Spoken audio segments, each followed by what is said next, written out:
আসসালামু আলাইকুম রহমতুল্লাহি বরকাত। স্বামীকে বশ করা বা স্বামীকে বাধ্য করে নিজের কথা মতো চলানো, এটা হচ্ছে স্বামী বশ করার বশীকরণ তাবিজ। বশীকরণ তাবিজ কিন্তু এটা কুফরি বশীকরণ তাবিজ। আর অনেক রকমের বশীকরণ তাবিজ আছে, কিন্তু এটা হচ্ছে একটা অরিজিনাল কুফরি বশীকরণ তাবিজ। কারণ ভাই, কুফরি ছাড়া অন্য তাবিজ এখন আর কাজ করে না। তাই আমাদের কুফরি তাবিজ করতে আমরা বাধ্য, কারণ আমরা কবিরাজি করি। কবিরাজি আমাদের পেশা, কবিরাজি আমাদের নেশা।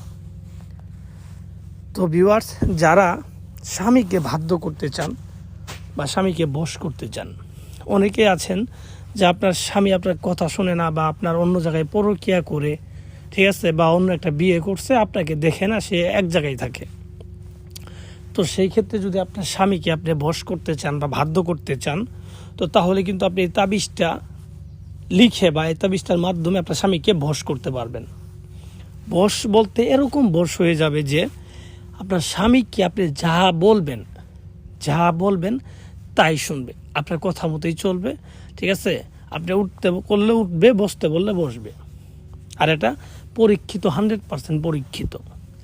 আর এটা যে শুধু স্বামীর ক্ষেত্রে হবে এরকম কথা বলি নেই। এটা একটা ছেলের ক্ষেত্র করা যাবে, একটা মেয়ের ক্ষেত্র করা যাবে, স্ত্রীর ক্ষেত্র করা যাবে, স্বামীর ক্ষেত্র করা যাবে। কারণ এটা কুফরি বিদ্যা, এটা আলাদা কোনো বৈশিষ্ট্য নাই।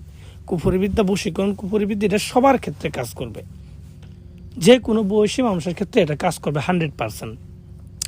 তো ভিউয়ার্স, যারা এই স্বামীকে বশ করার জন্য বা স্ত্রীকে বশ করার জন্য বিভিন্ন কবিরাস্থান থেকে যাইতে যাইতে অনেক টাকা পয়সা নষ্ট করে ফেলছেন, আপনাকে বিভিন্ন কিছু বুঝাইছে যে এইভাবে করা লাগবে, এইভাবে করা লাগবে, এইভাবে করা লাগবে, ঠিক আছে, এইভাবে করছেন, আপনি কিন্তু কোনো কাজ হয় নাই।